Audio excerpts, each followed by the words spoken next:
A paz do Senhor a todos, desfazendo heresias de dependências dos santos falecidos do paganismo, número 6.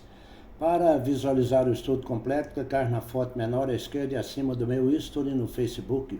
No início dos vídeos, a nossa expectativa era de até 30 visualizações.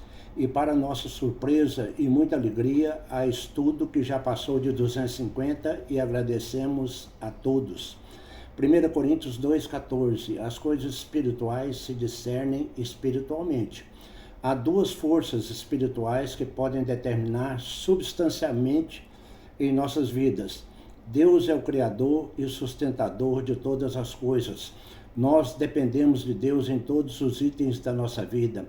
Tiago 1,17. Toda boa dádiva e todo dom perfeito vem do alto, descendo do Pai das luzes, em quem não há mudança nem sombra de variação. Nota, há 3 afirmações que julgamos preciosas. O pastor Silas Malafaia disse que nós somos o resultado de nossas escolhas e de nossas atitudes. O pastor Josafá Eugênio Barbalho disse que a obediência à palavra de Deus é a essência do caráter cristão. E por fim, um autor desconhecido disse: nunca troque o que você mais quer na vida pelo que você mais quer no momento, pois os momentos passam e a vida continua. A nossa defesa espiritual contra as trevas, Efésios 6,11. Revesti-vos de toda a armadura de Deus, para poderdes ficar firmes contra as ciladas do diabo. Vamos estudar e conhecer o mover de algumas atividades espirituais das trevas. Constatação espiritual. Os demônios têm capacidade de entrar no corpo das pessoas que dão lugar a eles. João 13:27. Logo que Judas comeu o pão, imediatamente Satanás entrou nele. Efésios 4:26-28. Irai-vos e não pequeis. Não se ponha o sol sobre a vossa ira, nem deis lugar ao diabo. Aquele que furtava, não furte mais, antes trabalhe. Conhecimento de atenção indispensável. Gênesis 2:24. Deixa o homem, pai e mãe, e se une à sua mulher, tornando-se os dois uma só carne.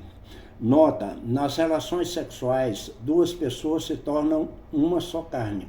Nas relações de prostituição, as pessoas possuídas por espíritos malignos passam demônios para seus parceiros pela relação sexual, pois os dois são uma só carne. O entendimento é que há transferências de demônios entre os corpos de pecadores sexuais. E nesses revezamentos de parceiros sexuais, legiões de espíritos são transferidas de um parceiro para o outro e a vida deles vai se tornando cada vez mais difícil, com fracassos, frustrações e misérias. Quando uma prostituta se engravida, os espíritos que estão no corpo dela chegam até ao feto, o qual está sendo gerado, a fim de prejudicar a criança, que ao nascer já está acompanhada do seu anjo das trevas, o qual poderá acompanhá-la por toda a vida, e muitas serão seriamente prejudicadas, pois há médicos e religiosos que não conhecem o poder de libertação pelo nome de Jesus. Algumas crianças serão geradas livres, mas muitas outras podem nascer doentes e no decorrer da vida serão sociopatas, prejudicando direitos e sentimentos de outras pessoas. São soberbos, agressivos, que não admitem erros e vivem sem empatia com os pais, colegas, professores e vizinhança. Muitos chegam à criminalidade e até cometem suicídio pela depressão espiritual. São componentes de um celeiro de várias práticas prejudiciais à sociedade. O diabo age precocemente até em crianças e as igrejas devem contar com ministérios preventivos de orações com a autoridade do nome de Jesus em favor de mulheres grávidas, casais e pelos seus fetos e crianças para que nasçam e cresçam sadias. Há várias consequências perigosas e negativas de heranças sexuais pecaminosas que são deixadas para a humanidade quando vidas desconsideram que o nosso corpo é templo do Espírito Santo. 1 Coríntios 6, de 15 a 16. Não sabeis que os vossos corpos são membros de Cristo? E eu, porventura, tomaria os membros de Cristo e os faria membros de meretriz? Absolutamente não. Ou não sabeis que o homem que se une à prostituta forma um só corpo com ela? Porque, como se diz, serão os dois uma só carne. Esclarecimento espiritual indispensável. Isaías 8,19. Quando vos disserem, consultai os necromantes e os adivinhos que chiureiam e murmuram, acaso não consultará o povo ao seu Deus?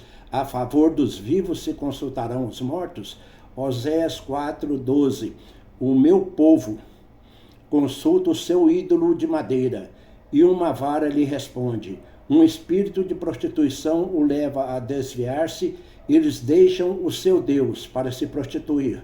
Nota: temos observado que por mais que ensinamos sobre os perigos da idolatria, as pessoas se apegam à tradição religiosa herege e deixam a verdade e os cuidados da palavra de Deus para dar crédito à mentira. A verdade é que um ídolo também é um espírito de idolatria, o qual se representa por uma imagem milagreira. Quando a pessoa se ajoelha e se entrega, cultua e se consagra ao ídolo com petições e oferendas, então ela se doa ao ídolo, que é um espírito, e ele se apossa da pessoa, como ocorre na prostituição sexual. Ídolo gera posse espiritual sobre pessoas. Deus alerta em sua palavra. Êxodo 25. Não se ajoelhe diante de ídolos, nem os adore, pois eu, Senhor, sou seu Deus e não tolero outros deuses. Muitos conhecem a palavra de Deus, mas são submissas aos espíritos devotados da idolatria. Assim não conseguem se libertar desses demônios. Satanás cega o entendimento das pessoas que se submetem aos ídolos. 2 Coríntios 4, 3 e 4. Mas se o nosso evangelho ainda está encoberto, é para os que se perdem que está encoberto, nos quais o Deus desse século cegou o entendimento dos incrédulos, para que lhes não resplandeça a luz do evangelho da glória de Cristo, o qual é a imagem de Deus. A idolatria de culto aos anjos e aos arcanjos. Colossenses 2,18. Ninguém se faça árbitro contra vós outros, pretextando humildade e culto dos anjos, baseando-se em visões, enfatuados sem motivo algum na sua mente carnal. Apocalipse 22, 8 e 9. Eu, João, sou quem ouviu e viu essas coisas. E quando as ouvi e vi, prostrei-me ante os pés do anjo, para adorá-lo. Então ele me disse, vê, não faças isso, eu sou conservo teu, adora a Deus. Nota, anjos e arcanjos não recebem oração e nem pedidos, pois só e somente Deus que eles obedecem. Eles obedecem exclusivamente a Deus quando designados para determinadas missões. Podemos pedir a Deus que envie anjos para nos ajudar. Romanos 10, de 8 a 10. A palavra está perto de ti, na tua boca e no teu coração. Isto é a palavra da fé que pregamos. Se com a tua boca confessares a Jesus como Senhor e em teu coração creres que Deus o ressuscitou dentre os mortos, serás salvo. Porque com o coração se crê para a justiça e com a boca se confessa a respeito da salvação. Arrependa-se de seus pecados, creia em Jesus e faça esta oração da salvação instantânea falando comigo. Senhor Jesus Cristo, eu te recebo em minha vida como meu único Senhor e único Salvador. Peço perdão pelos meus pecados e os deixo para sempre, e que Deus escreva o meu nome no livro da vida. Amém. Graça e paz para todos.